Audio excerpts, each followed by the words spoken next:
पुणे जिल्ह्याच्या कोरेगाव भीमामध्ये सामूहिक बुद्ध वंदना पठण करत 206व्या शौर्य दिनाची सुरुवात झाली। शौर्य दिनानिमित्त लाखो अनुयायी कोरेगाव भीमामध्ये दाखल झाले। विजयस्तंभाला अभिवादन करण्यासाठी अनुयायांनी गर्दी केली।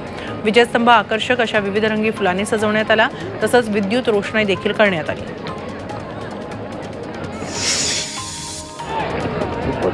उपमुख्यमंत्री आणि पुण्याचे पालकमंत्री अजित पवार यांनी विजयस्तंभाला अभिवादन केलं। कोरेगाव भीमा 206वा शौर्य दिनानिमित्त मोठी गर्दी स्तंभ परिसरात झाली। अजित पवारांबरोबर मंत्री संजय बनसोडे यांनीही विजयस्तंभाला अभिवादन केलं।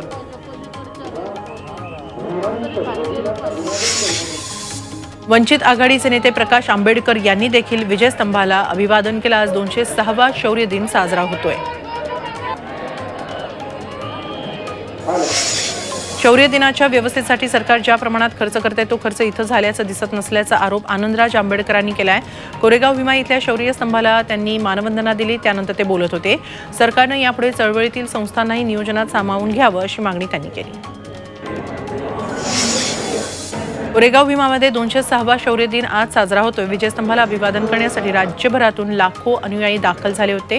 त्यांच्या सुरक्षिततेसाठी विशेष काळजी घेतली जाते। पुणे ग्रामीण पोलीस नियंत्रण कक्षातून 192 ठिकाणी नियंत्रण ठेवलं जात असून पुण्याचे जिल्हाधिकारी डॉक्टर राजेश देशमुख सर्व घडामोडींचा आढावा घेत आहेत।